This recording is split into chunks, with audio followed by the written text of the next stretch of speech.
Previously on Outback Rangers. Watch your head! The crew find themselves locked in a battle with nature. I'm gonna head back towards the clubhouse. As raging fires threaten to destroy the land. Up back there, Stream. No! Hey! Help! And a 4-meter croc is captured and tagged. There. Oh, he's there. He's on, Billy. So the transmitter's going to tell us the story of where he's going to move over the next 12 months. And then we can see where he's going. In this episode, they face a new set of challenges. As soaring temperatures leave the land parched. It's hot. The Outback Rangers and park residents are feeling the pressure. Pull. With the country heating up, they have to rely on their survival instincts. Goose Camp in the heart of Kakadu. One of Australia's largest gatherings of magpie geese.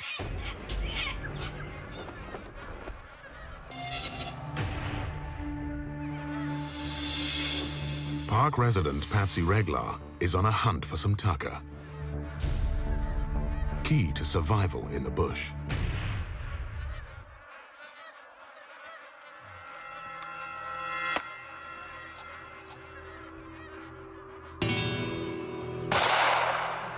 No.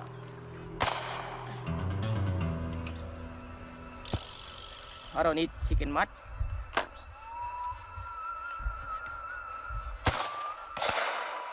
My dad he was really good hunter. He was teach me for shoot.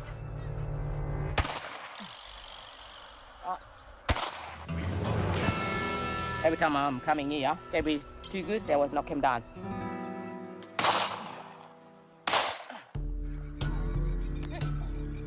Bush tucker like these geese provides Patsy and many local families with the food they need. It's good. No, reckon look like Patsy's everybody. bullseye hits are so legendary, even her husband, Dave Lidner, is in awe. Once you get their eyes in, it's an embarrassment if there's anyone else shooting around.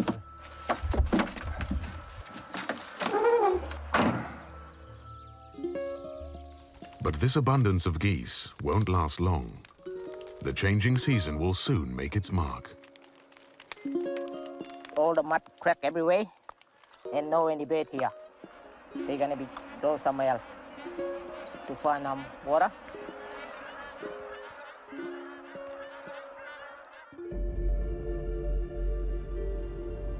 December in Kakadu, the Aboriginal season of Gunumeleng. This is when the hot, dry weather turns humid. Conditions are tough. Wildlife and people alike become increasingly desperate for the monsoon downpours.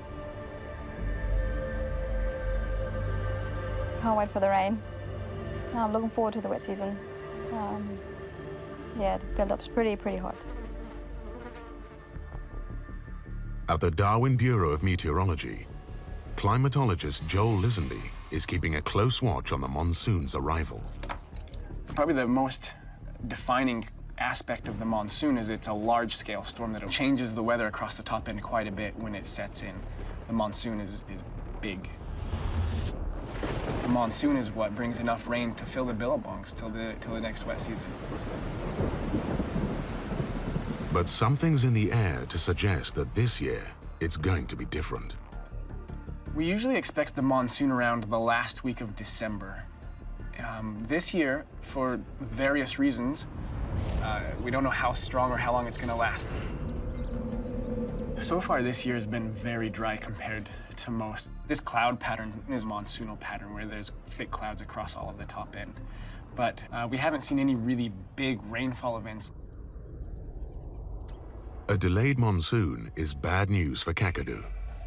If there's one season you don't want prolonged, it's this buildup. Buildup is hot and it's sticky and it's humid and very uncomfortable for a lot of people. There's so many things that depend on that heavy rainfall in December and January and February, and they're just waiting for the thick cloud to set in. For a lot of people, it's hard to deal with. it can make a person go crazy. They call it mango madness. When weather becomes so unbearable, it pushes locals over the edge.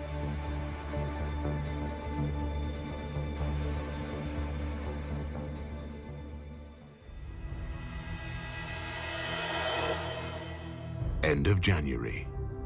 Monsoon season should be well and truly underway. Instead, temperatures are still pushing 40 degrees, and the land is gasping for water. But the rangers' work has to go on. Today, a team is heading out to locate and protect rock art.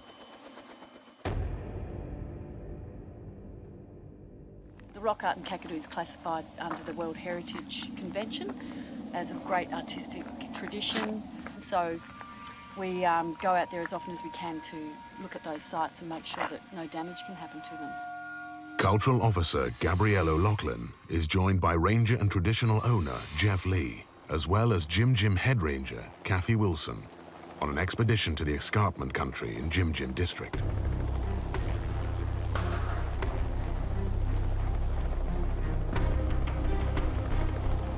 In this vast landscape of rocky outcrops, the search for hidden rock art sites will not be easy. As you can see from the country, it's incredibly large with huge rock formations, and it's like looking for a needle in a haystack often. Here we are using a helicopter, but Aboriginal people were actually walking through this area, hunting and painting in the caves. The people that were living here must have been pretty tough. Just incredible.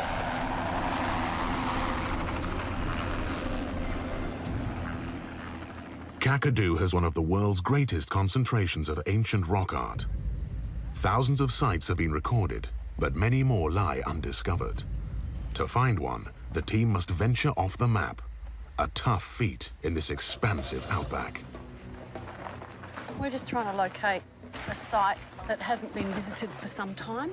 We've got a record of nearly 5,000 art sites in Kakadu, yet people say that there could be up to 10, 15,000 sites. So you need to spend a lot of time on the ground, walking, just searching. So we need to travel with traditional owners who know the country. Yeah, no, you can get lost out here easily. We've got to go this way, straight up, yeah. You go first, Jeff. Good memory. For me, I'd have to go back to a map and record points on a map and lines on a map. But it's like it just sticks in your brain. We don't need GPS, map. Me and I head all the time. You know the country. You can walk around with your eyes closed. I never get lost, mate. Same memory. But in this inaccessible sandstone maze, getting lost isn't the only problem. The temperature has now climbed to 50 degrees, and heat stroke is a strong possibility.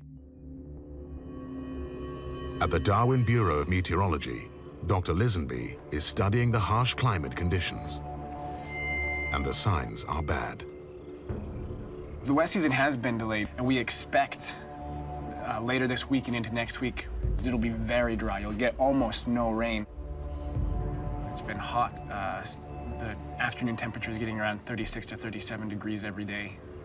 Very humid, but not enough rainfall to cool things down. Kakadu's wildlife is suffering from this intense heat.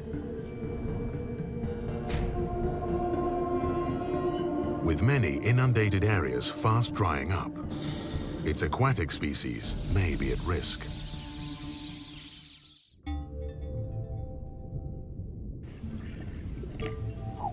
See, but big, long, very primitive fish. Naturalist Ian Morris and Ranger Anne O'Day are on a quest for much-needed intel. First stop, Jim Jim Falls. Quite often conditions are extreme up here, and today it must be 50 plus in this boat. With the floodplains and surrounding billabongs drying up, all the fish congregate here. Ian has a rare opportunity to study which species copes better under these harsh conditions. We've got 2 or 3 species of catfish. The other one's called an eel-tailed catfish, and there are 3 varieties of those in here. Look at this Saratoga. And there's little tiny glassfish they call ambassus. There's a striped grunter and a spangled grunter and a black anal fin grunter. Grunters coming out your ears. And it goes on and on.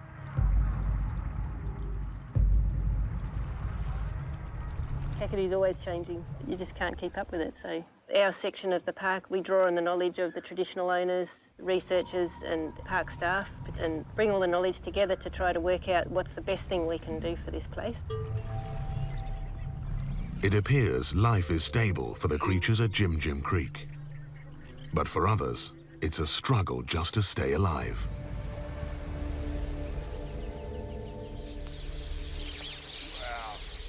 South Alligator District. With some ducks all congregating on the last bit of water. Rangers Khan Spokes and Dwayne Watchop join Ian as he observes conditions in a shrinking billabong. The tributaries from the river have dried up, leaving behind a rapidly shrinking pool. There's not much water out there really, and it wouldn't be a metre deep in the very middle part. So, as you can imagine, in this temperature, that water is quite warm, almost the same as out in the air. So it's not a particularly nice place to be for a fish. Shining in the light over there are the undersides of lots and lots of dead fish.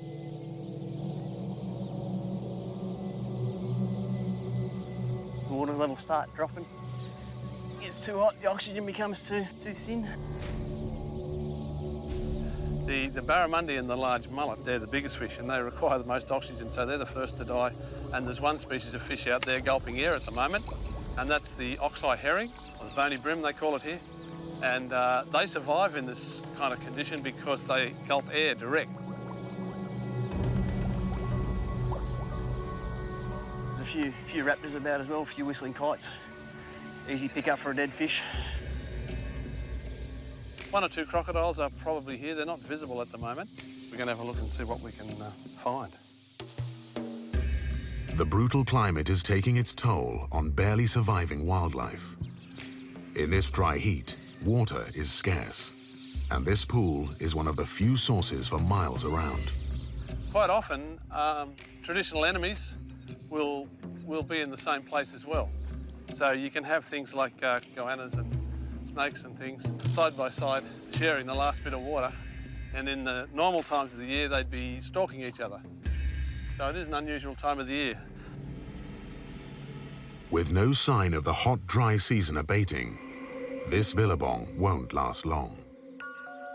We've got some long-legged water birds, the black-winged stilts, and they're actually walking right out in the middle, so you can see just how shallow this water body is. So I would imagine if we don't get rain for another couple of weeks, it'll completely dry up. Then we'll lose a lot more things.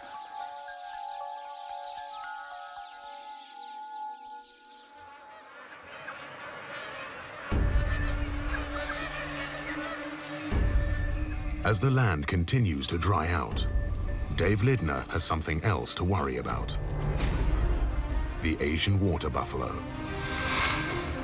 Dave saw firsthand the damage caused by these feral animals at the height of their numbers in the 1970s. Every inch of Kakadu that provided nutrition was pillaged, and the wetlands with their very high fodder value were laid bare in many cases. Wildlife like geese, for example, would have been greatly reduced to a relic species. An intensive aerial culling program in the 1980s brought their numbers under control. But buffalo is still a favorite meat for locals, and Dave helps supply it to them.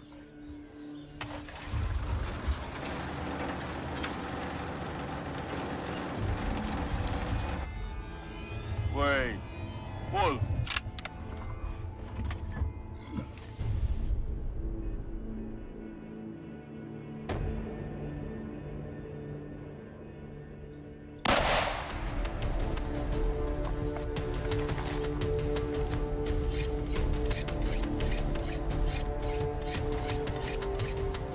We eat a lot of buffalo meat. Rump, round steak, silver side, chuck steaks on. Shoulder blade, which is left on the bone, can be roasted or it can be sliced off. Is good meat. But I'll make a curry up tonight out of this. We'll eat that for 3 or 4 days.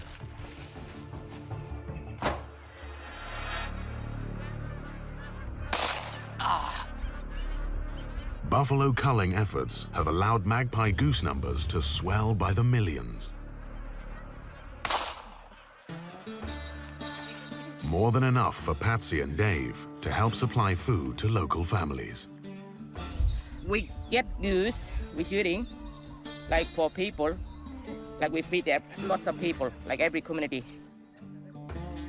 You see always delivering goose and buffalo meat. Yeah, because some people like bush tucker. Myself too, I really like bush tucker. We always feed everyone.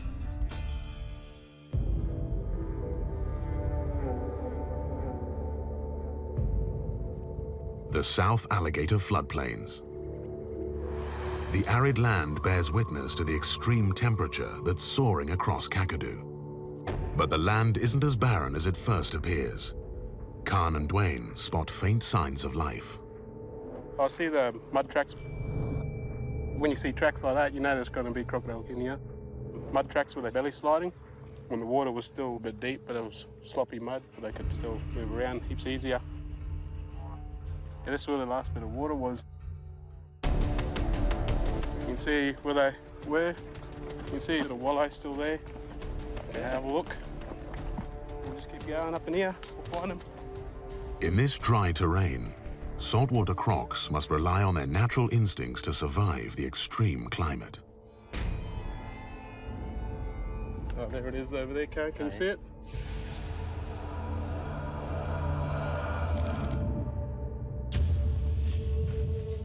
There's not 1, but 7 crocodiles cooped up in this tiny mud pool. An extraordinary feat of survival for a solitary animal like the salty. That is fantastic.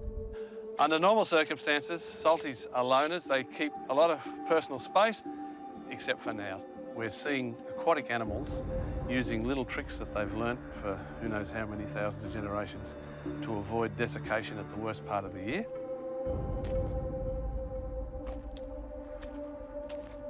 Hey dudes, having a good day? They're not even savage, I don't think. They're defensive if they think they're going to be cornered, but they soon get to know you. I've had one this size clamped on my leg. We were capturing them for mark and release, and he bit my leg, and I just left him there, and he unbit my leg, and I hardly had a mark. I had a few holes, but nothing, and it was a croc that size. This is something you don't see every day. They've stopped being crocodiles for a while, and they've become door stoppers, and their main objective is to survive this dry time. All sitting around looking at each other and discussing when it's going to rain. Once the moisture evaporates out of here, which won't be very long, they'll be in a bit of strife.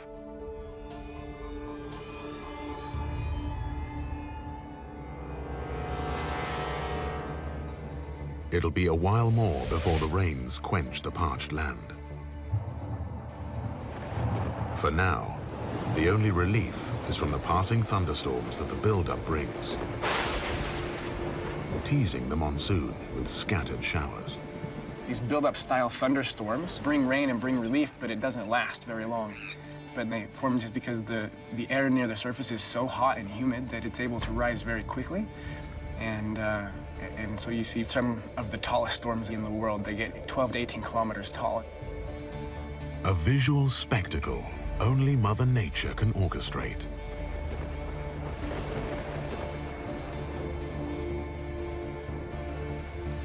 There's a lot of lightning. I don't know how else to explain it than that. We can't even keep count of all of it. It's pretty amazing to watch.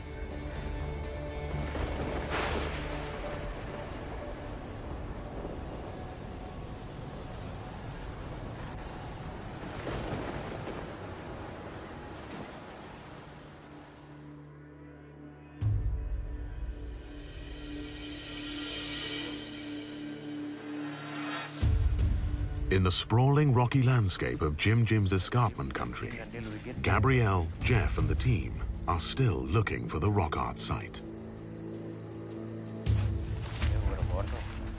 Something here, like a shelter, cave. Just found a cave. We'll go check it out. What do you look like? You look underneath? What is No, nothing here. Nothing up here, I can't see anything. No. It look like thing, but so nothing, huh? Even with knowledge of the land, looking for rock art in the maze of sandstone takes time. When you're out here looking for rock art, you know, you can go on for days and days, you know. Sometimes it's not easy finding rock art.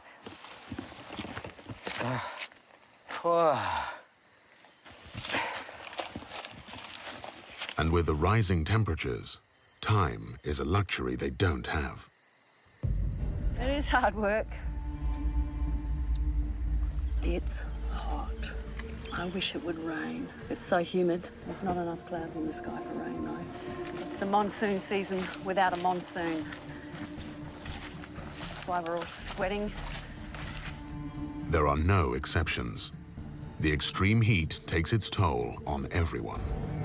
It feels like a mango madness, this heat, especially being on the rocks. Just like a big oven up here. Yeah, it's very humid enough, so we have to take it steady. We don't want anyone getting real sick. Here it's a long way back to medical help. Every time I drink water or anything, just comes straight out. Do you feel like going on, or do you want to go back? Josh, I've got some stamina. Do you want to put some of that in your water, try and get your electrolytes back up? Once people go downhill, it can get really serious, could mean death. With Josh on the verge of sunstroke, the crew could be facing a serious problem.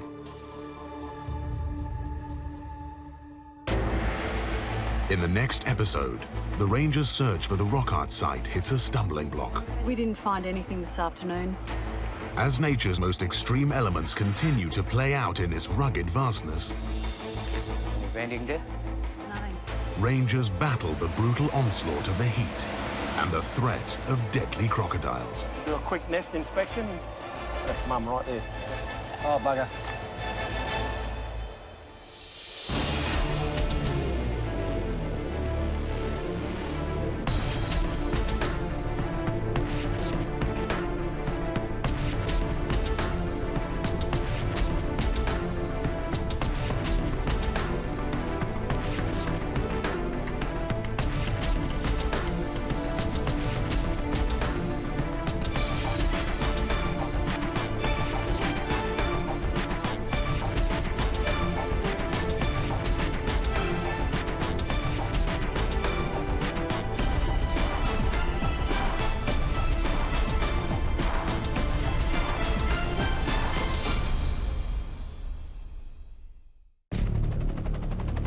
Previously on Outback Rangers, a raging fire has broken out, landing the town of Jabiru in grave danger.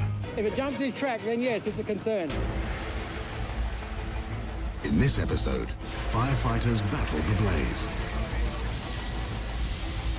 while traditional owners fight to protect Kakadu's sacred land. Our land is our land. We're here to protect it.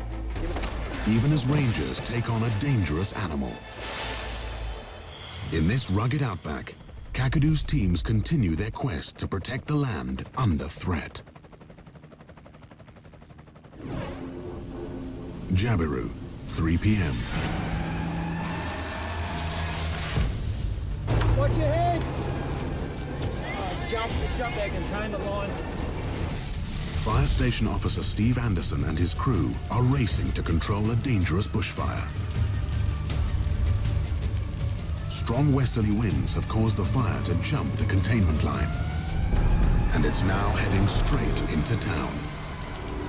We're approaching the residential area of Jabiru. It's only about 100 metres away. Won't take much to be lapping at people's front doors, that's for sure. Jabiru is a small town with just over 1,000 people. If the fire rages out of control, many houses could go up within the next hour.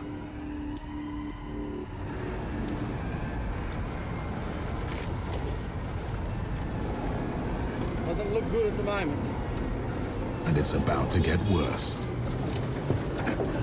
Not too big. We're out of action for wild tree and we've got a flat. We have a flat tyre.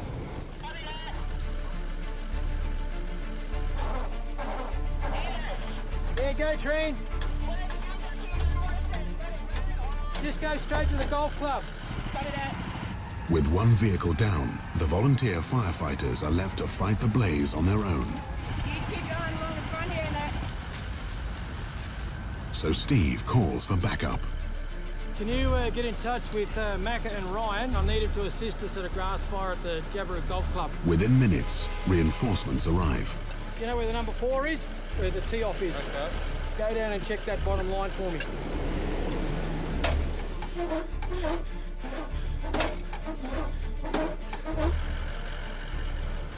Oh, let me catch your breath and I'll be right with you.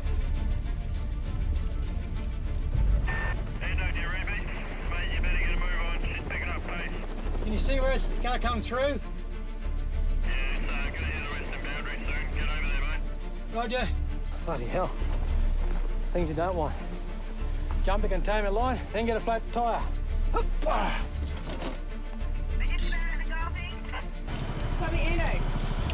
We've changed the tyre and we're on our way. Easterly winds, what we didn't want. Nice and peaceful at Can't 1 minute, and hell breaks loose the next. All in a day's work, eh?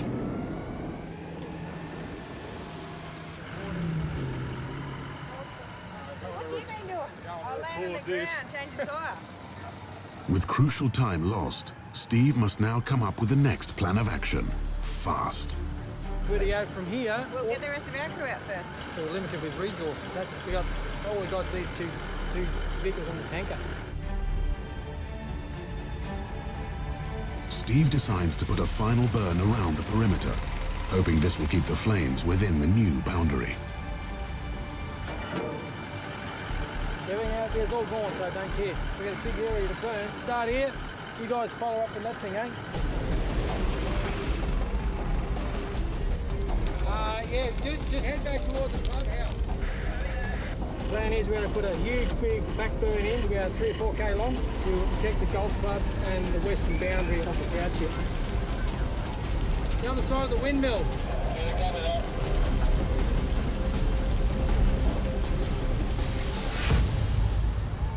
But the fire jumps yet another containment line.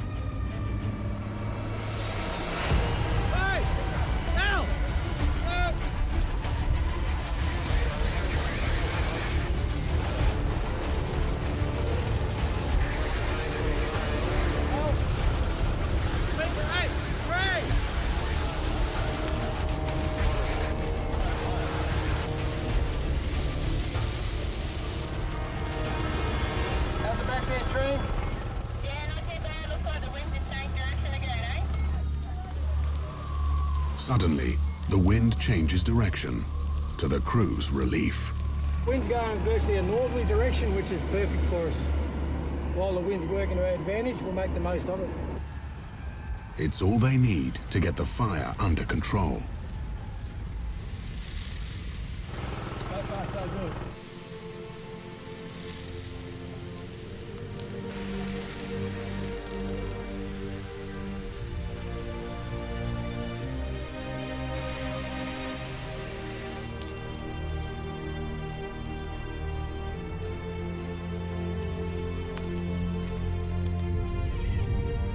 Looks like we've contained this fire. Let's just say things might have got a bit hairy for a while.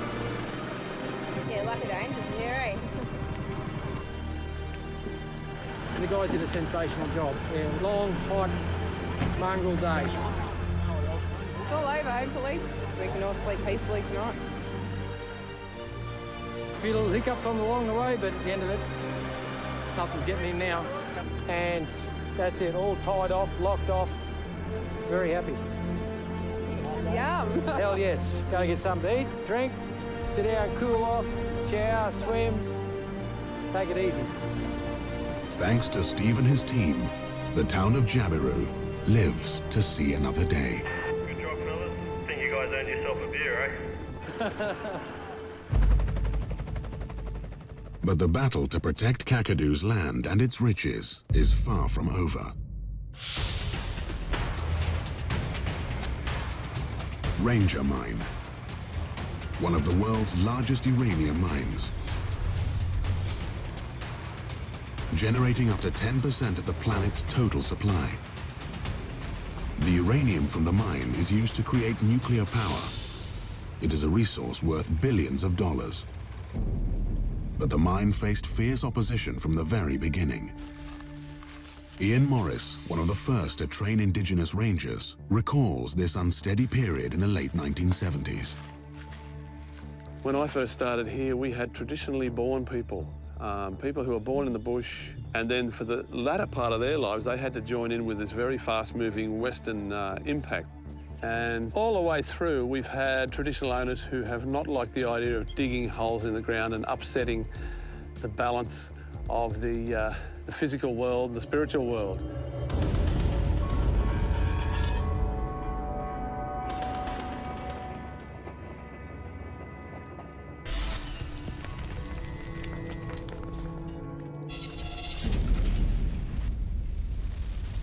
For Kakadu's indigenous people, the threat is not just limited to their sacred land, but also to their family.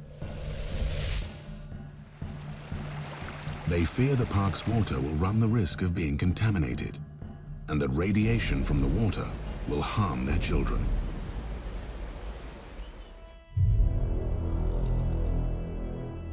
For one ranger, it's been a personal struggle to keep his land mine-free. 20 kilometers from Ranger Mine is Koongara District, an area spanning 1,200 hectares of wilderness, also containing rich reserves of uranium. Koongara was excluded from Kakadu's boundaries in 1979 because of its potential uranium resources. Since then, traditional landowner Jeffrey Lee has been fighting a fierce campaign to incorporate the land into Kakadu National Park. The mining company that wanted to mine Koongara, one of the biggest mining company in the world. What the offer was here for Koongara is huge, big money. The area is worth more than $5 billion, but for Jeffrey, the land is priceless. This area here, you know, I grew up and thing, and my heart is here always, and it's not gonna go anywhere. And I've been walking around in this area here with my family. So everything here is very special to me. You know, that money, you can end up anyway. You know, you could be a rich man living in your country or living elsewhere. And it's not our way. Our land is our land. We're here to protect it wherever or where we stand. Finally, in March 2013, an outcome was reached. The Australian government passed a bill that lists Koongara as part of Kakadu National Park, protecting it from mining forever. It's a sweet end to a decades-long battle. I love this country. Money don't mean nothing to me. Country is very important. Country stay here. Money comes and go. You make money. You can't make this country back. You'll never come back the same. For Jeffrey Lee, protecting his ancestral land is a huge responsibility. Over at the East Alligator Ranger Station, another ranger has been given a smaller charge. An orphaned small mammal has been brought in, and Sam Deegan must attend to it.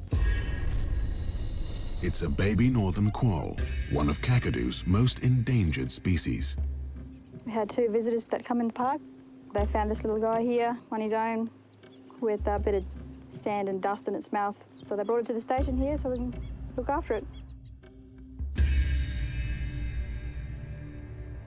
The northern quall used to thrive in rocky outcrops all across the park. But over the years, their numbers have dropped drastically. They are a species in decline due to too much hot fire, cane toads, people. Hopefully it does survive.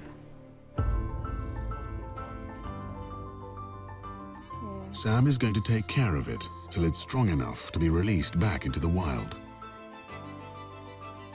I've got some supplies here, syringe, a special formula for it to feed. This is my little baby for the next few months.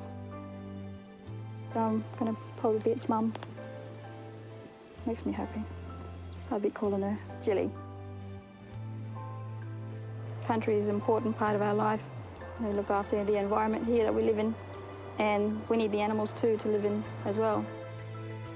Hopefully in a few months it could look after itself, where I don't have to stick a syringe down its throat to feed it. Natural instincts should kick in. These guys do need our help to look after them. They are worth saving because of the next generation. They may not know these guys. Born and raised in the park, Sam sees it as her duty to care for its native residents. Harry, look what I've got. Look what Auntie got. As a traditional owner, her relationship with the land is deeply rooted in history.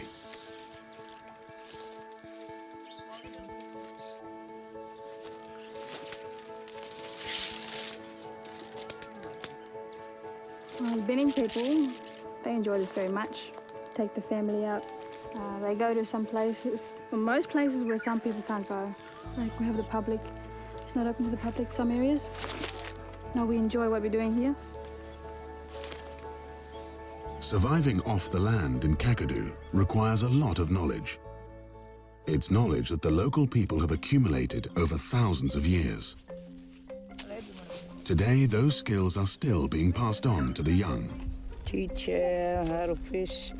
Sometimes she helps me get a wood, make fire, cook turtle or fish. She helps me a lot. Leave it now.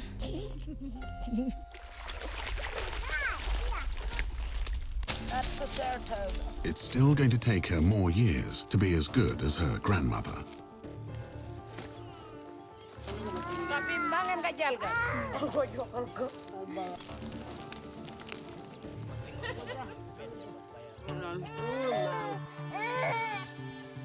Amidst all the activity, Sam makes sure her #1 patient remains her top priority. I have to wake her up so she can get her feed. She's so tired. She's been up all night playing around.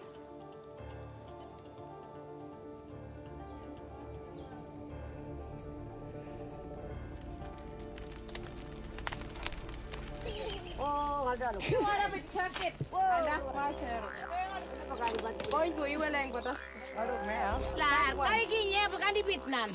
The turtle we just caught, we are gonna cook it how we cook it in our indigenous way and culture. Yeah, we're gonna warm him up.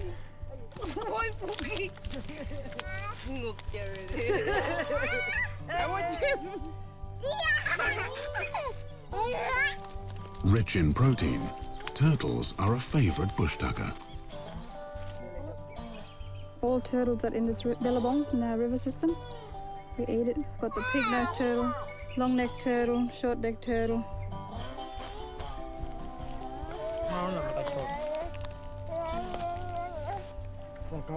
Juice of it is very just nice and rich.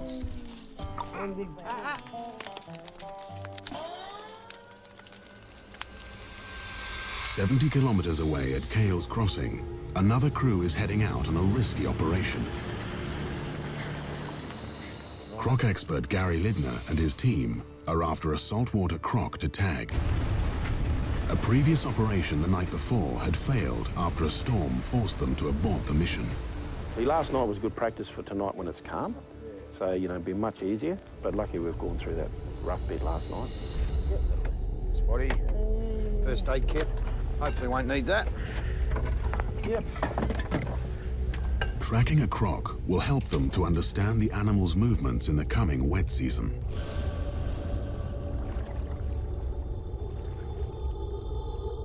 Now, if you spot one that we want to go for, go up and down a bit quicker, up and down, that's it.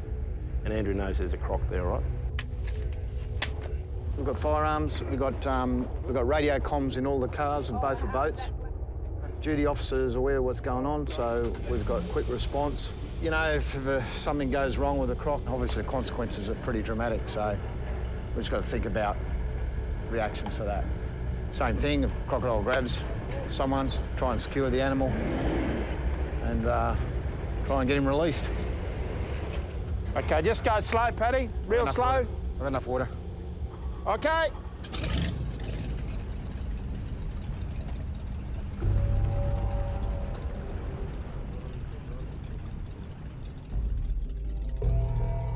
Their target is a 4-meter male, a big threat to people. Can I have a look at this one up here? He looks like a good size. All right, let's do it.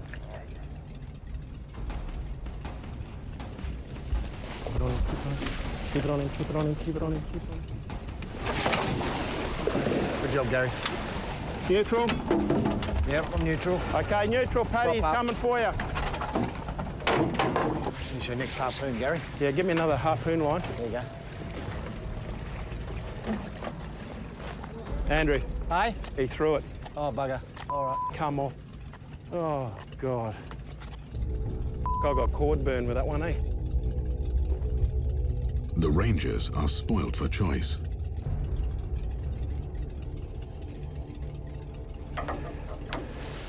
He's gone down, head upstream left, port. Oh, he's lost you. There he is there. No. Go around. Oh, he's there. He's on. Still there? Yeah. That spotlight on the right. Neutral. Salties can strike and drag their prey underwater within seconds. The crew must remain vigilant. We just got to find out where he is. There. Lucky, he's a good size. Yeah, I got him, Paddy. Okay, here, Collie. I got him now, Paddy, he's right. Okay, bring him up, Andrew, you ready? Can I go? That's all right, he might be too far away, but that's all right. Yeah. Collie, back behind you.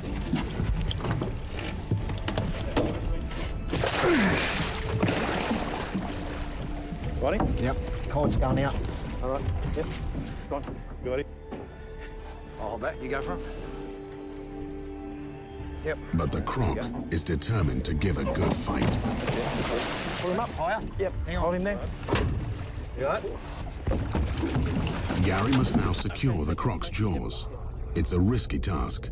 Saltwater crocodiles have the most powerful bite force ever measured. Yeah, this is the most dangerous part of the whole thing with croc capture, is actually securing the jaws. And you can see there's about 74 teeth there ready to go, but the tremendous bite power that goes with it, I think it's over a tonne per square inch. So the main thing is to secure these shut. There's a lot of power in there. In Gary's 27 years of experience, he has managed to emerge injury-free. What we've got to do now is hit him with a drug. Basically, pretty well immobilised, tied up, so we'll take him back to the boat ramp. Put him up on the lawn there. Nice, easy workplace.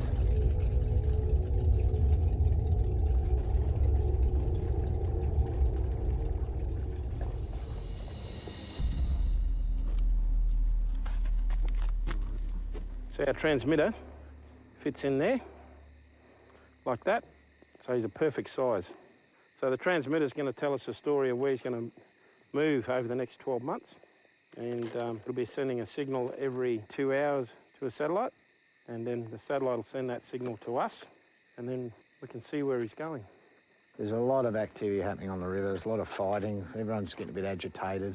So when the rains come and the rivers start flooding, then the crocodiles will sort of disperse and start feeding on floodplain fringes, or just go venturing off into new areas looking for new territories, new mates and stuff like that. We'll be monitoring the signals. If it pops up local, might come out and have a look and see where he is and see how it's going. That's it there. So she's ready to go. She's transmitting now and tell us a story. No worries, all right. It's mission accomplished for the Rangers. Over the next few months, they'll track the Croc closely to collect important data. This will allow them to better manage the safety of the park. In the next episode, rangers continue their duty to maintain harmony in the park. But in this untamed environment, managing the wild is a constant struggle. And to make things worse, soaring temperatures that scorch the earth. It's hot. It can get really serious, could mean death.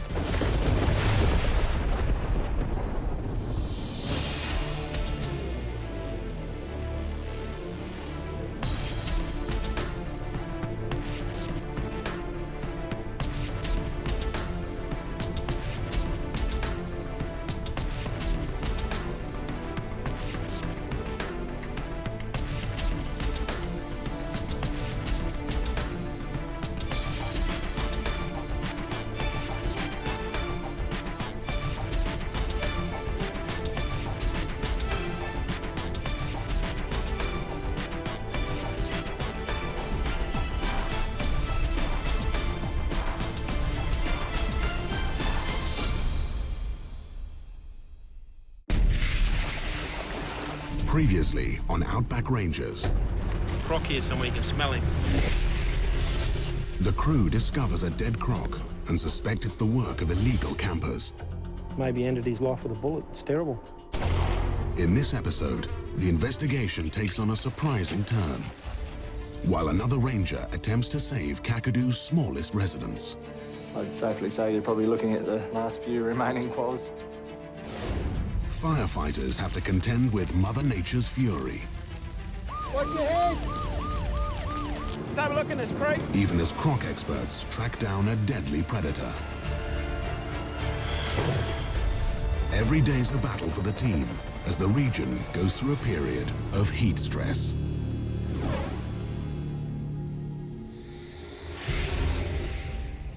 South Alligator River. Rangers Gary Lidner and Jonathan Nagy have discovered a dead saltwater croc. Initial investigation reveals suspected bullet holes in the croc's skull. Illegal campers may have shot it. That's a hole there. You get a lot of people shooting crocs, ripping the heads off, just shooting them for fun. You know, people have no respect. Reckless shooting could mean other animals may be in grave danger. It looks like a bullet hole right there. So rangers must get to the bottom of this fast. Yep. There's a couple of things that make us think that he might have been shot. There's no bite marks on him. You look at the animal. There's no obvious, like, wounds. Yeah. But something's not quite adding up. You can see where it looks like another bite mark. Because when you get a bullet going in, it's like there's a fracture there, like that. But you can see there's another depression there. Look here, you can see some injuries here. See where it's been bitten about the eye. See that crush mark there on the bone? And there's these bite marks here. You can see them all there. There's another bite mark down the skull here where it's bubbling. And there's a depression tooth mark there. The bite marks tip off the rangers on another possibility. This is starting to look like it's had a fight with another crocodile and come off the loser and basically died as a result of that battle.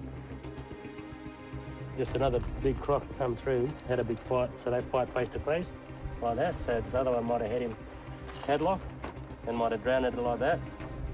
You're talking about a 16-foot crocodile here fighting with another crocodile of equal size or bigger. That'd be an impressive fight to watch.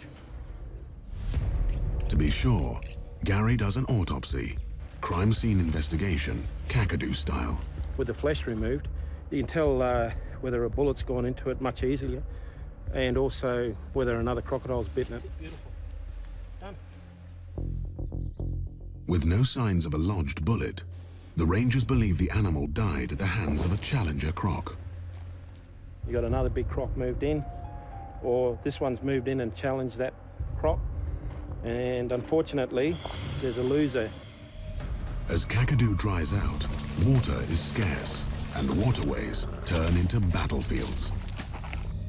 Crocs duke it out over territories. The animal kingdom's not a nice place if you think it from human terms, but it's a reality for a crocodile. You've got to deal with threats from other crocs. For us, that's what you want. It illustrates a healthy croc population and the crocodiles basically controlling each other.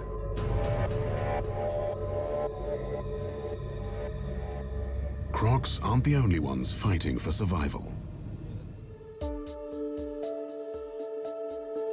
For some of Kakadu's species, the balance of power is tipped unfairly. At Goose Camp, 15 kilometers away, naturalist Ian Morris is studying the effects of one particular animal, the cane toad. Native to South America, cane toads were introduced to Australia in the 1930s in an attempt to control the threat of cane beetles. But in a cruel twist of fate, the toad population exploded across Australia, wreaking havoc on Kakadu's ecosystem. There's so many toads now in North Australia and they eat so much of this biomass at ground level. That's all the food for our native animals, birds, reptiles, everything. So that's the impact, that's the biggest impact they're having on our wildlife. Equipped with a deadly toxin, the toads are devastating to the park's native predators. Our Australian endemic animals are the most vulnerable of all the wildlife to the toad toxins. The cane toad can lay up to 25,000 eggs at a time, making it a breeding, eating, killing machine.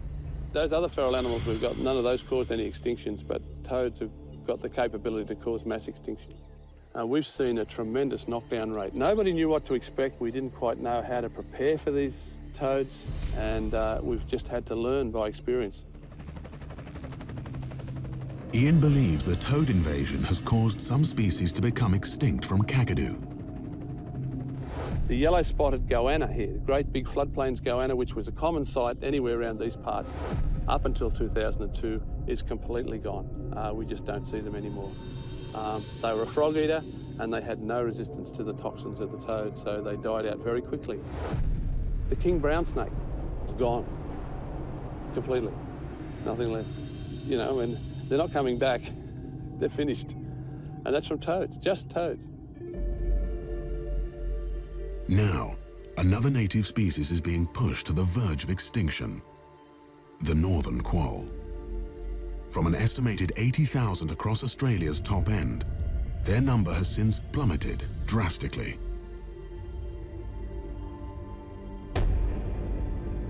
A 150 kilometers away, at the Territory Wildlife Park in Darwin, curator Dion Wedd is involved in a crucial program to reverse this effect. I'd safely say you're probably looking at the last few remaining qualls in the top end. It's terrible. Dion is breeding a captive population of qualls. And we've kept qualls right from the time that they were really, really common and in everyone's backyards to now where they're listed as critically endangered. So we understand the husbandry, we understand how to look after them, how to hand raise them, and their reproductive biology. So basically what we do here is second nature for our keepers. They know what they're doing.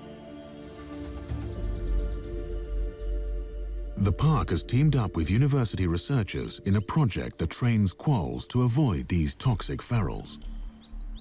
You can actually teach the animals to avoid cane toads. Essentially, we're mixing toad toxin with a meat mixed sausage, and the qualls get a taste of it, and it's a terrible taste. They hate it straight away, but it's not enough to kill them. So they learn to avoid it, and that's shown to be really, really effective. We've released quite a number of qualls out at Kakadu, and we're up to second generation animals now that are surviving in areas that are quite heavily infested with toads.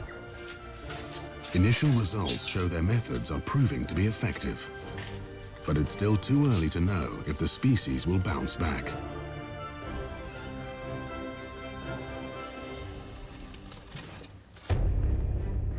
A coordinated effort is underway to save the quall. Ranger Anne O'Day has joined the fight. Anne carries out trappings to keep track of their numbers in the park. Small mammals have been declining across Australia for many, many years, and adding cane toads to the mix has really seen a much steeper decline of some of the species. Small mammals are in the food chain for so many species, and just to take those out of the landscape is just going to be a disaster. Well, qualls used to be so common that they were kind of a welcome pest in your house. In some sites across Kakadu, the qualls have disappeared completely. They could now be extinct in less than a decade. There were just quolls everywhere, and then toads arrived, and within a year, their numbers just plummeted. Today, Anne heads out to South Alligator to set up traps. If she fails to find a quall, it may mean the species has vanished from the site. Her partner, South Alligator Chief Ranger Khan Spokes. So you haven't trapped this area before? No, but those rocks over there look like a good place for quolls to den. Yeah. Maybe if we do a square around that. Hopefully we'll find a quall. Yep. When I first came here, you know, quolls would be bashing around your house, bashing around in your dishes, you know, you felt like they were there everywhere. And now you're lucky to see one at all. So just to see those animals go completely would be terrible. So we do what we can to keep them here. Quolls have been massively impacted with the cane toads.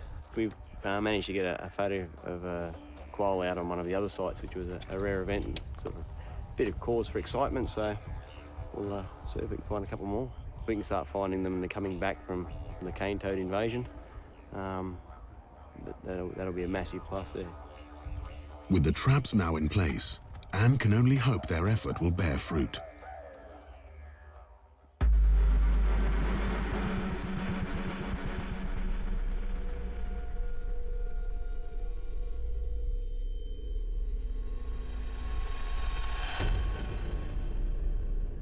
The season of Gurung is approaching, and the temperature is soaring. During this dry spell, the land faces its biggest threat: bushfires. A common occurrence, these fires can turn deadly in mere seconds. The nation is on red alert tonight as bushfires rage out of control across the country.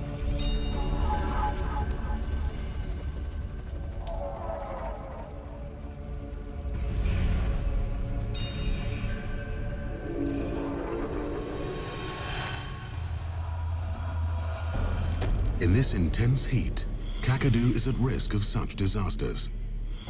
The remote town of Jabiru is surrounded by 100,000 square meters of bush, the perfect field for bushfires. It's only a matter of time before one of these reaches town. It's Fire Station Officer Steve Anderson's job to manage the situation. We have our dry season, which pretty much dries everything out to a crispy brown colour, and then high percentage of the park then burns. Anything heading towards the town, we have to make sure that we do our own hazard reduction burning to pull stuff up, because once it gets a full head of steam up, there's nothing stopping it. But we actually see a lot of smoke, that's for sure. Steve must act fast. Hazard reduction burns are the first step in managing the imminent threat. Steve relies on his team of volunteers. One crew, Tamika, Jen, and Treen, are known as Ando's Angels.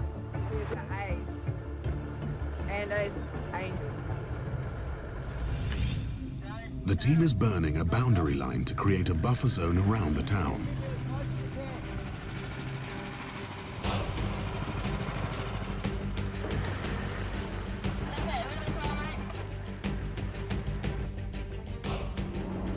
We're actually, the old saying here, fighting fire with fire.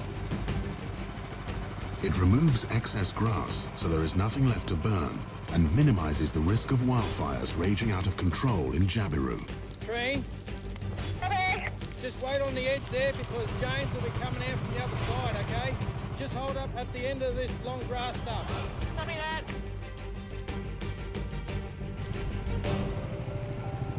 The boundary lines seem to be in place, but they need to be sure. Hey, Jen, just make sure everything out on that side's blacked out, no smoke, eh?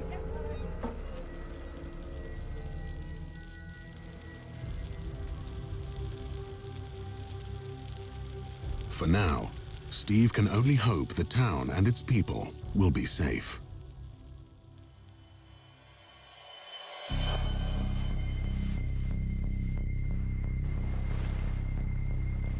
As the waterways dry up, rangers are armed with an important mission. 80 kilometers away at West Alligator Head, Gary and Andy are setting out on a crucial croc tagging exercise. 40 metres, just under that sun. They must tag the crocs now, before the wet season comes and the animals make their way to Kakadu's more inaccessible areas. Transmitter's activated, ready to go, so just got to get a crocodile now. So we'll get a croc. If he's big enough, we'll fit a transmitter to him. And we want to look at this area here in terms of croc movement in and out of freshwater swamp. And more importantly, the movement of the croc, you know, day and night, because this can be a high visitation area for fishermen, and see if they're hanging around off the campsites here around the corner. Tracking the movements of the croc population will allow better protection of both animals and visitors. There's a few risks around here with crocodiles, so it'd be great to get a better understanding of crocodile movements.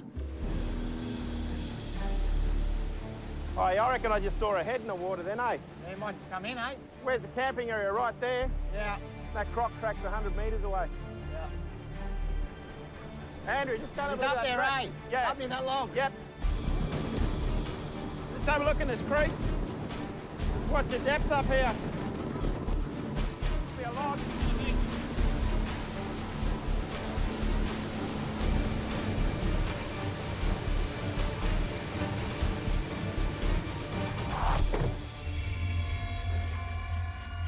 Too far. Bit too far. As soon as he gets in that water, he's gone. But really, we wanted to be another 2 or 3 metres closer, but Andrew, it was a good approach. Yeah, right. So that's how wary they are during daylight hours. Gary and Andy decide to wait it out until night, when the crocs will be more active, and they'll be able to approach them under the cover of darkness. With this swell, it's making it pretty difficult to, boat around and do the work. We're better off on a calm night, that's for sure. It's going to be a testing one. Haven't done one of these for a while.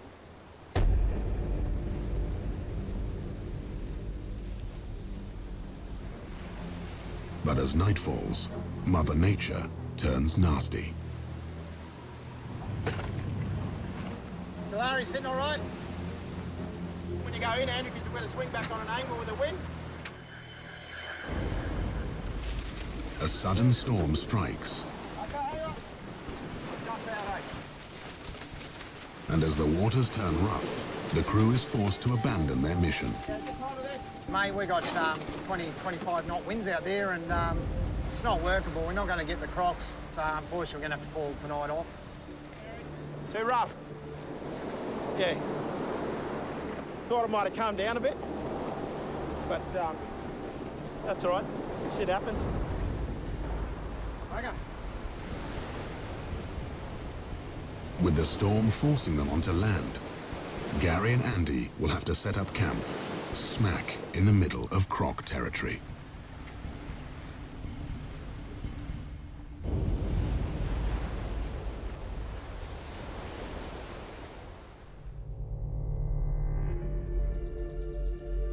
As the skies clear up, another ranger is heading out on an important mission.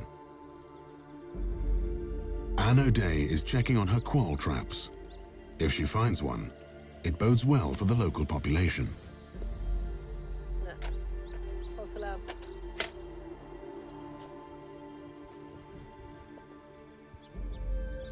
Yeah, I've checked most of the traps here, but what we're after here is qualls. Well, this one's closed.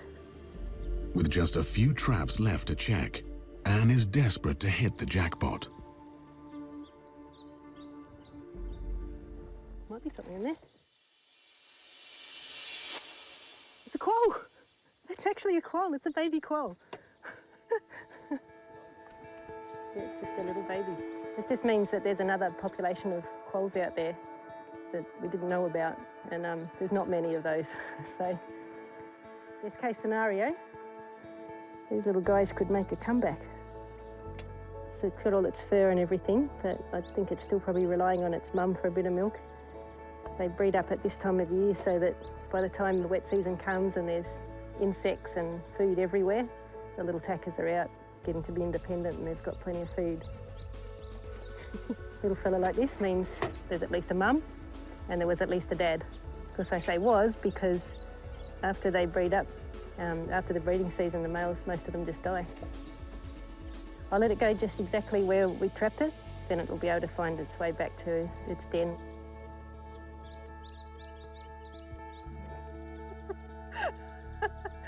Did you see that?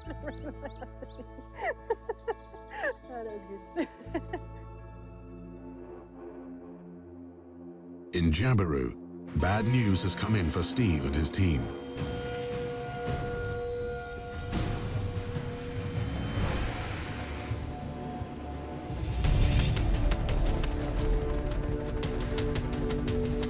An abandoned campfire from 2 weeks back has grown into a raging bushfire.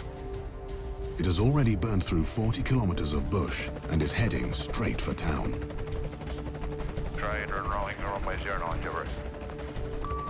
It's now working its way across and it's got a couple of little creeks to jump before it starts heading towards town, but there's every chance it's beaten a lot of fire breaks so far. It's sort of burning in here somewhere, isn't it?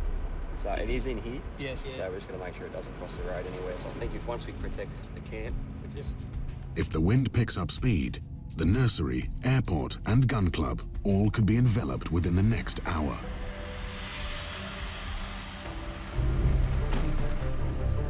The crew decides the best course is to fight fire with fire.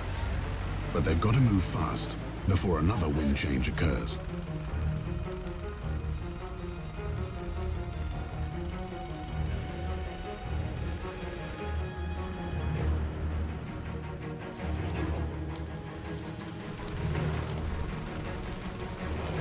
The northeasterly is the ones we don't particularly want because that's where it's going to push this fire towards town. There's gardens, there's houses, there's all sorts of things that are a threat there.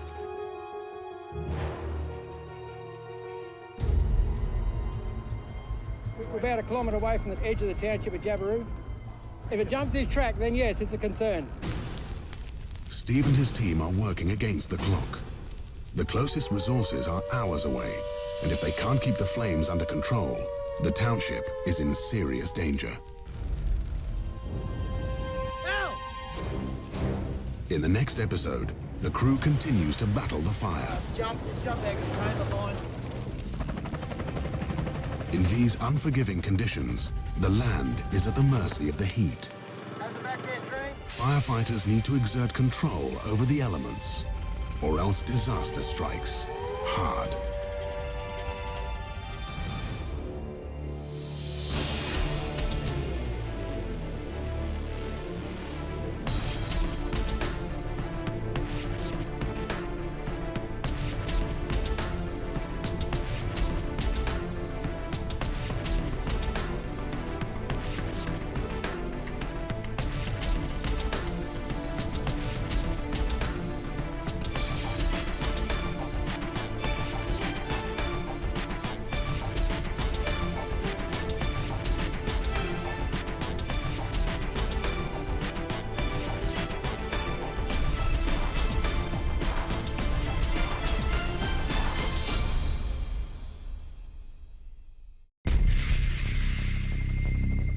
Previously on Outback Rangers. We've got the big one. Yeah, it looks like we've got a croc in the trap. The team succeeds in removing the last croc in Jim Jim Falls in time for tourist season. Now, with thousands of visitors arriving in Kakadu, they have their work cut out for them. In this episode, Kakadu's search and rescue teams are out in full force as they race to a highway accident scene. Unfortunately, it can be a common occurrence on this road. While rangers hunt down illegal poachers. I think that you have committed an offence under the Commonwealth Legislation. Taking them, mate. Before gathering all their resources to rescue the injured. They're about to face their toughest challenges in this harsh danger zone.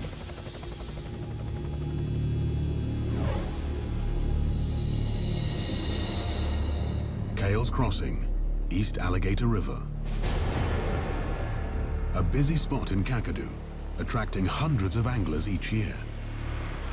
But they're not the only ones casting a keen eye on the waters. Veteran ranger Gary Littner is also keeping watch. This area here, this time of year, just before the wet starts, there's a massive build-up of crocs. So you're talking about 100, 120 crocs within a 2-kilometre stretch of this river. This spot is one of the highest croc-human interaction areas in Kakadu, making it one of the highest risk areas in the park. Apparently they say don't go near it, but we were pretty close to it before. In this small stretch of river, a face-off with a mighty beast could be a death wish. Well, in 1987, there was a guy taken off this crossing. He walked across, and a large crocodile about 4.5 to 5 metres grabbed him and killed him. And then in 2002, we had a young lady swimming in deep water about 11 o'clock at night, and she was taken by a 4.6 metre male saltwater crocodile. And we've had a lot of near-death incidents as well. But crocs are not solely to blame. But most of the time, those things have happened as a result of behaviour from people. People are still not getting the message. Like up here, we've got a group of adults, and you've got a small child there with them. He's about a 12-year-old boy. And as we've just passed, there's a large saltwater crocodile on your right here, sitting on the bank. And there's also one behind you, and these people are standing in about ankle-deep water. If you're not paying attention, it could be all over in a couple of seconds, you know? People have just got to get a lot more savvy and awareness. The Australian bush can be a dangerous place, and Kakadu is no exception. And crocs aren't the only risk.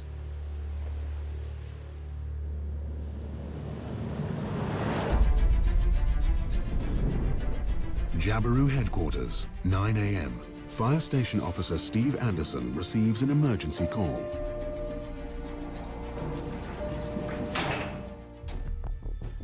The Arnhem Highway stretches over 200 kilometers long. Each year, thousands travel this road from Darwin for up to 3 hours to reach Kakadu.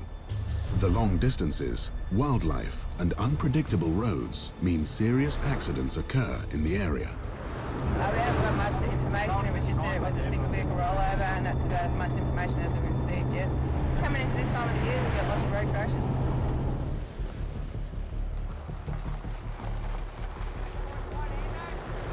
Keep going back. Keep going further off the road, better. We're led to believe that they were Asian tourists. Driver fatigue, apparently, just nodded off.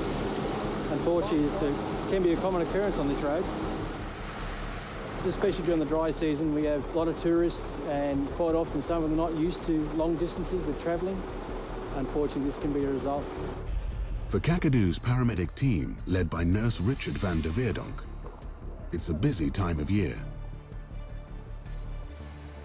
Sometimes different things can be a bit overwhelming, especially, if there's multiple people involved and injured or worse. Again, that responsibility falls directly upon you, and you need to work out how you're going to deal with these situations. We actually had some people that actually eyewitnessed it. They actually seen the car spinning in the air.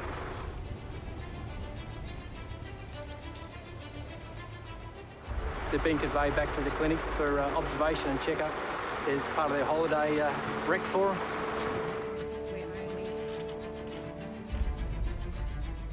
Driving in the outback can be a dangerous business. Every year, people lose their lives on these roads. Kakadu's remoteness poses another serious problem: lack of resources. The solution? The crew relies heavily on locals. We have a fantastic group of volunteers here, and they do an amazing job. They put themselves in situations that are quite traumatic often. It's something that really lifts the soul to see people who are prepared to step out and to really help other people out of the goodness of their heart and at really difficult times.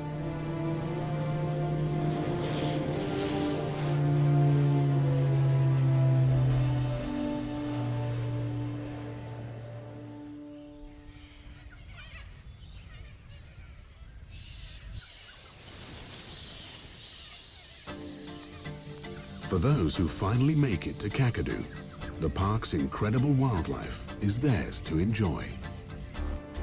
4-mile hole waterway, 7 a.m. Dozens of fisherwomen have arrived for an all-female angling competition, the Broads Barra Bash.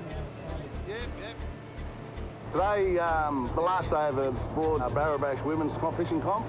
It's the biggest sport up here. As you can see, there's 60 women out here today.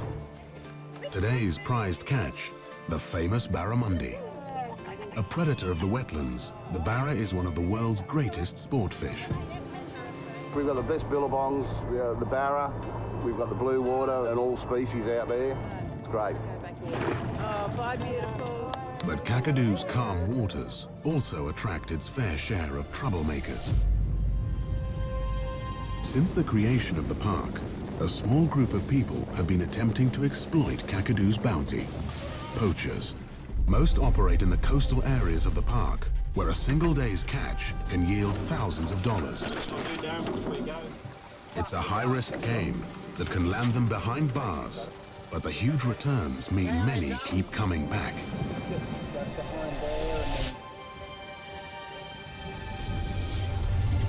Rangers Gary Lidner and Andrew Wellings act as law enforcement officers, carrying out surveillance exercises. If they're not careful, things could easily turn violent, especially under the cover of darkness. It's extremely hard to catch someone in the act illegally fishing or poaching. You basically have to be there when it happens. It means a lot of surveillance and not being detected when you're doing it. It's like catching a bank robber in the act. October the 16th, 2003. Rangers were out on a surveillance mission looking for poachers. A few years ago, we were just observing a vessel outside the park, and then we heard a dinghy and we saw a light of a person working a net, which appeared to be in the park. And then we decided to go. The Rangers knew the only way to catch them was to chase them down. We just went full speed and they took off as soon as they heard our outboard motors, you know. They were on full throttle on the plane, fleeing back to their mothership to get held for leather outside the park boundary.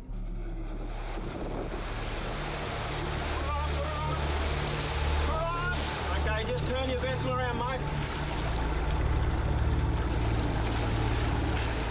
Open it quick. Yes, sir, Gary. Yeah. The funny thing was that this gentleman was only spoken to about a month earlier by Gary doing his normal daytime compliance work, so they were already familiar with each other and welcomed each other. What were you doing over here with the spotlight on? I was looking for my lost net. I've lost it this afternoon. And as we later found out, there was still a gill net set well and truly inside Kakadu. So they were just on a poaching exercise and they got caught.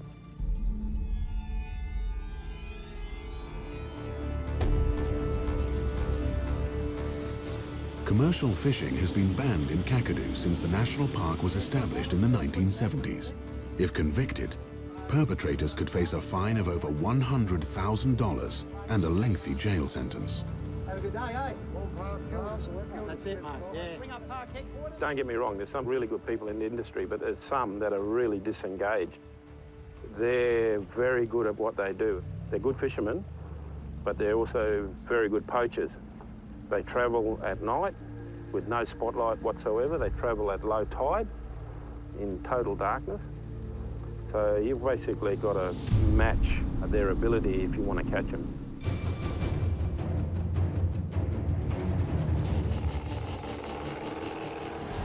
It's fairly unlikely we'll see them actually poaching in the park in the middle of the day, but they have come in with their nets and dinghies, set them up, get a boatload of fish and roar out under cover of night. We've had a number of successful prosecutions getting out there and catching them in the act. Andrew Wellings remembers plenty of high-risk operations. But one daytime operation several years ago is firmly etched in his mind. Stay there, mate. Don't move. Just want to talk to you. Yeah. Where am I going, idiot? Yeah, well, that's all right. Just don't want you to go inside. Now, look at me. I want to show you something. Yeah? My name's Andrew Wellings. Good on you. I'm a warden. No comment. Okay. Just hang on, mate. Hey. Just hang on. Hey, I haven't given you permission to come aboard I don't here. care. I'm a warden under the Commonwealth Government, and I've got an authority to board your boat because I think that you have committed an offence under the Commonwealth You think Boat. you're taking them, mate? That's right. You meet some colourful characters when you're doing this work, and some of them are quite volatile. Right, we've got to do our job. You're in Kakadu National Park. All right, hero, steady up. Yeah, well, you steady up. Quite a bit of action happening around his boat, so I suppose he was probably a bit shocked about that. You, no comment. No comment. Well, I'm coming on board then. I had a fair idea of going inside just to hide whatever he wanted to hide. Stay out there.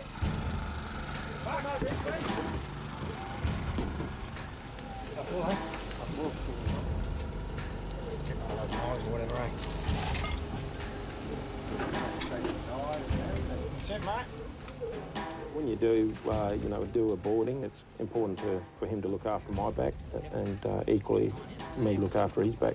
You've got to remember that we're offshore about 5 to 10 kilometres from one of the coastal islands. If something goes wrong, someone gets hurt, you're probably 5 to 10 hours away. Once the sun goes down, you're on your own. Yep. The searching vessel, obviously looking for evidence, nets, traps, spears, guns, protected species. We booked him for everything we could. They had 120 pots set with bait and taken all the crabs out of Field Island. But what he got, I think it was about $15,000 in fines. Lost 2 dinghies, all his crab pots. At the end of the day, you'd be looking $30,000, $40,000 or something like that. Commercial fishing is prohibited within the Commonwealth Reserve. So, from this point on, you don't have to say anything, and anything you do say or do may be used in evidence against you. Do you understand what I just said to you? I understand. We understand there's some more pots in this area. We're going to seize those pots. I'm going to ask you to give me a hand to pull them up. Okay. Why? Okay. Go get. Right. Write that down. For Gary and Andrew, their job is far from over. The battle to protect Kakadu's waters continues. The park's serious. We're serious. We work in close with Northern Territory Police under a jailable and significant penalty. Bang, if we're here, we won't be mucking around. We'll go and get them.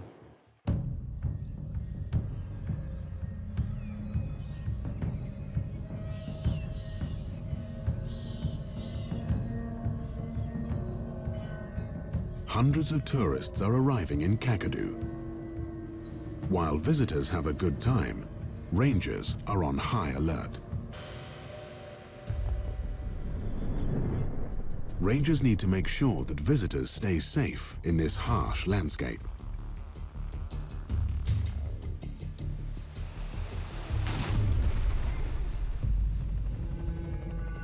Jabiru headquarters.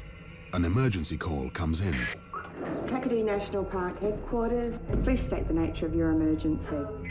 I have a guy who weighs about 140 kilos, maybe fractured his ankle. The call is from a tour guide at the remote Jim Jim Falls. Is he able to put any weight on his leg over? He's in a lot of pain, so I was going to try and move him, but he's a very big guy, so I think I might need some big muscle assistance. He's a bloody big bugger.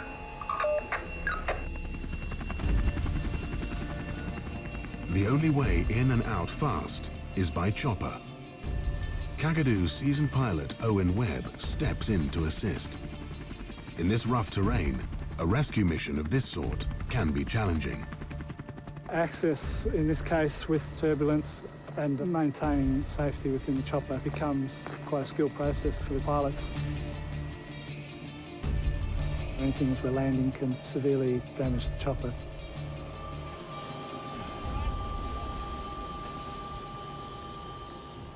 I make the bandage on his feet, and we walk some steps. Yeah. But it was only possible to walk on the heel. But I'm just going to just lightly... The tourist has suffered a snapped Achilles tendon.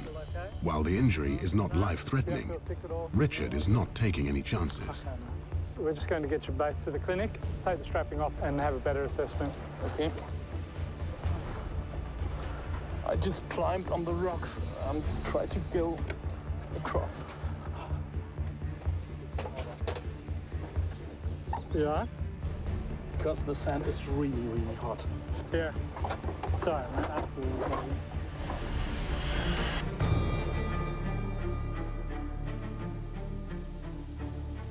Dehydration, snake bites, and heat exposure are just some of the dangers that threaten visitors to Kakadu. The nearest hospital is in Darwin, an hour away by helicopter. So a small problem can easily turn into a big issue in Kakadu. In tourist season, yeah, there's a lot of dehydration. A lot of people are not drinking enough and presenting dehydrated. People getting lost, someone bitten by a snake or whatever it is. So a typical day changes every day. It's impossible to know what lies ahead. 100 kilometers away at South Alligator River, there's news of a victim. Only it isn't human. A dead saltwater crocodile has been found at the upper reaches of the river. Gary heads out fast to the scene. His partner today, Indigenous Ranger Jonathan Nagy.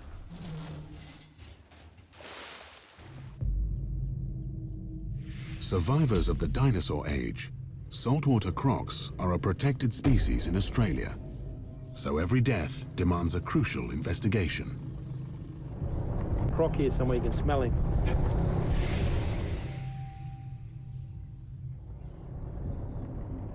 Just keep your wits about you.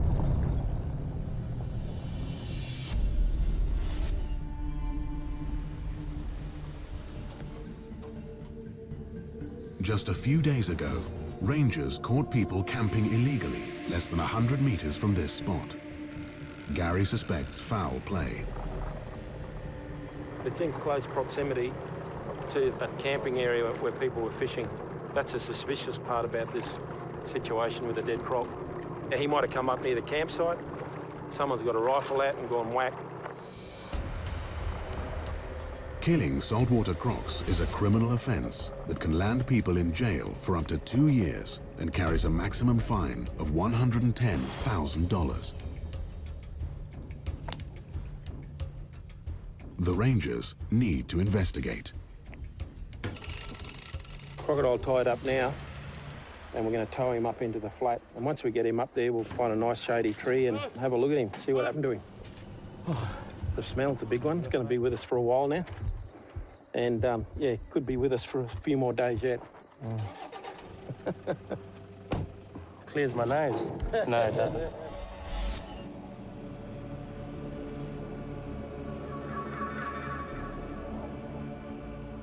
So we've got a 4.76 metre crocodile. He's a big male. You can see his penis coming out here. Big male bull croc.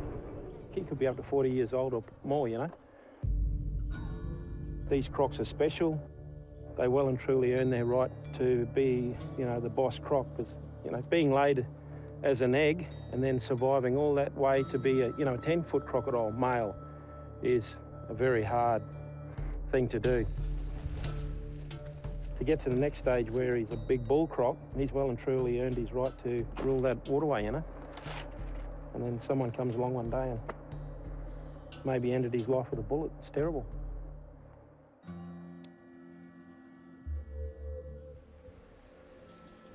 One. Yep. There's a couple of things that make us think that he might have been shot. There's no bite marks on him. You look at the animal. There's no obvious, wounds.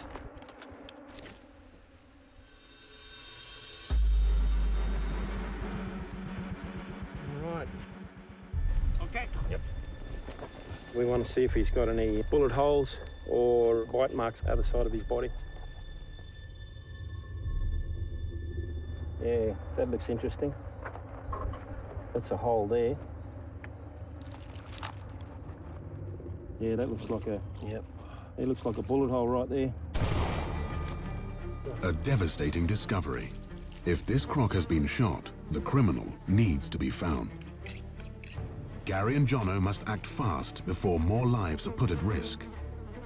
Or could they have read it all wrong?